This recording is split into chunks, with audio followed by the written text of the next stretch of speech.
Slunche. To your health. Hello. I had this conversation a little while ago with my mom and my girlfriend where I was trying to describe the difference in different types of potato chips, and they had no idea what I was talking about. Like, zero idea what I was getting at. So, today, hang on. Sorry about that. I don't even realize why I'm wearing headphones because I'm not listening to anything. They didn't know the differences.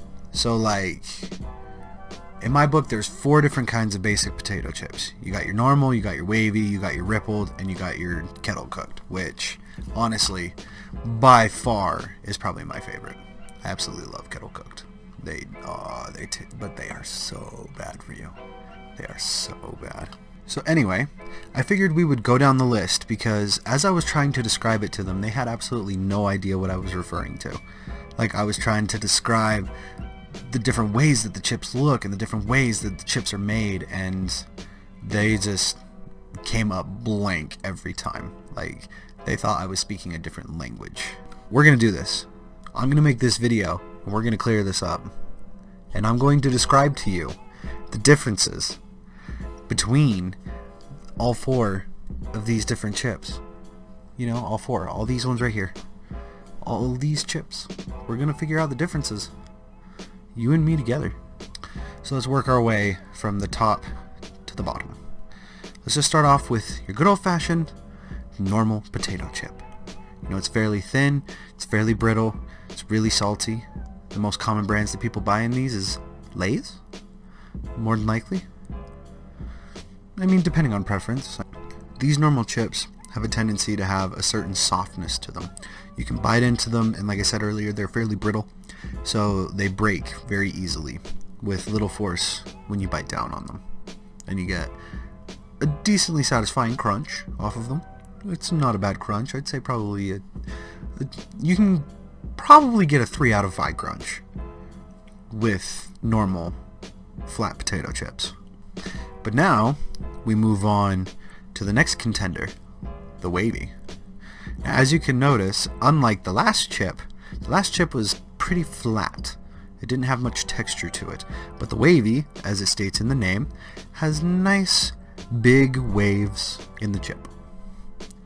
So we've got them nice big waves. It makes them better than normal potato chips for, say, like dipping. It's not as good as the other 2 that we're going to talk about here in a moment. But if it's the only thing you have on hand, it's better than the regular. I will say that, if you want to dip it in anything. These ones are firmer. And that's why they're better for dips, is because they don't break as easily. And they also have those nice ridges, which can help you get a nice edge in that dip, so that way you can get that dip up onto the chip. Unlike the normal flat ones. The normal flat ones just kind of stick in there, and they're brittle enough that if the chip is big enough, it just kind of crumbles in there, and you're just kind of left with sadness.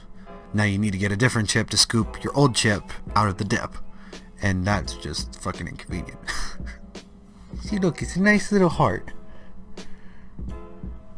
It's a nice little heart. And yes, I do have a bowl of chips right here that I'm just kind of snacking on, so don't judge me. This brings me on to our last chip. Well, not our last chip, our second to last chip. The ruffled. It's kind of like the wavy, a little bit. You know, except the wavy has much more rounded ridges, whereas the rippled here has these nice tight ridges that come to nice peaks. They're not as rounded. And the grooves are a lot closer together, which means the chip overall has a lot more integrity, which means that this is most often the optimal for dipping.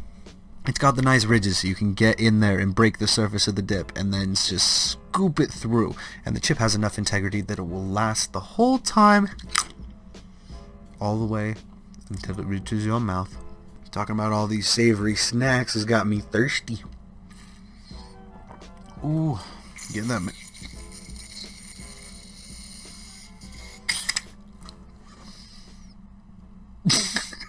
Always wanted to get gleeked on by my hydro flask. And last, we move on to what is personally my absolute favorite chip. The kettle cooked.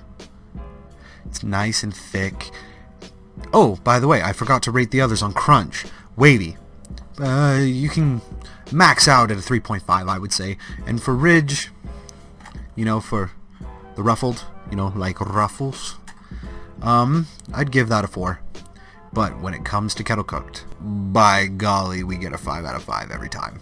There's some times where you're eating kettle cooked chips and you have to stop a conversation. You have to pause a video. You have to pause a movie because all you can hear is just the as you're chewing up these chips.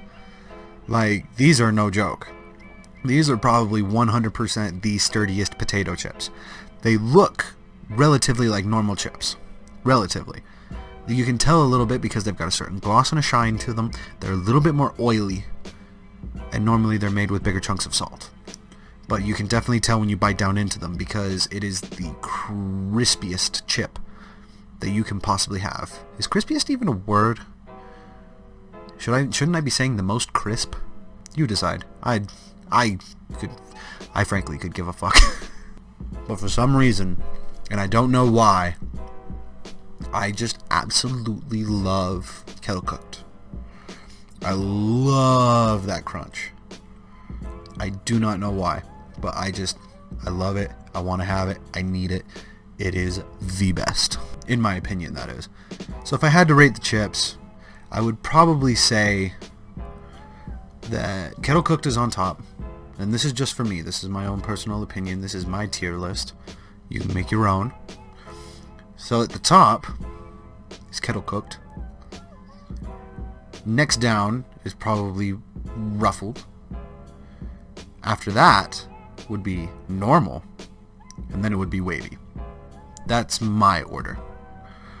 I normally like mine. I normally go with the kettle cooked if I just want to snack normal chips. You know, just eat the chips plain. That's normally what I go for. Sometimes I'll go for the salt and black pepper, but normally I just go for original kettle cooked because it's wonderful. After that, I like ruffles, like especially the cheddar and sour cream ones. Those ones are delightful. Yeah, and normal ruffles are pretty good too. After that, you know, I just enjoy a bag of normal Lay's. You know, sometimes occasionally barbecue flavored. You know, maybe salt and vinegar if I'm really feeling a savory mood. But the original is fantastic. It's something great to go off of on its own. And then at the bottom is the wavy. I don't know why. There's nothing wrong with wavy chips. I've just always preferred the others over wavy for some reason. Maybe it's because I had them more often, or I don't know, maybe they just tasted better to me, but wavy's at the bottom for me. And then if you want to throw in others, like if you want to get technical and you want to throw Pringles in there, Pringles is pretty much like original, except you can make a duck beak out of them. They've got the baked chips, which is somewhere between a chip and a cracker. I mean, it's like a frail cracker. It's like a potato cracker. You know, they're both still tasty. They're both still wonderful. I wonder if Lay's is actually baked. Well, not Lay's, I mean Pringles. Because if you get the baked Lay's and you get a Pringle, they both kind of have that same, like, crummy consistency. You know, where you kind of bite on it and it kind of crumbles in your mouth rather than, or I guess flakes, especially for Pringles. Pringles really flake apart. That's why you always get like the Pringle dust and stuff in the bottom. I've honestly lost the point of this video. Anyway, this was me rambling on about chips for probably about 10 to 15 minutes. I don't know. We'll see what happens after I get my hands on it in Premiere. That's just something that was on my mind, something I wanted to get off my chest. And mainly, you know who you are, because I will show you this video. And by golly, by the end of it, we will come to an understanding. Damn it. You and me will be on the same level. And you guys have a better understanding of what I'm saying when I talk about fucking potato chips. But besides that, you're all wonderful, you're beautiful, I love you, I hope you have a great day. Hope you're all doing well, especially in these times. I wish for nothing but the best for all of you. Truly and sincerely. I hope you're all doing well. Alright, that's it for me. Adios.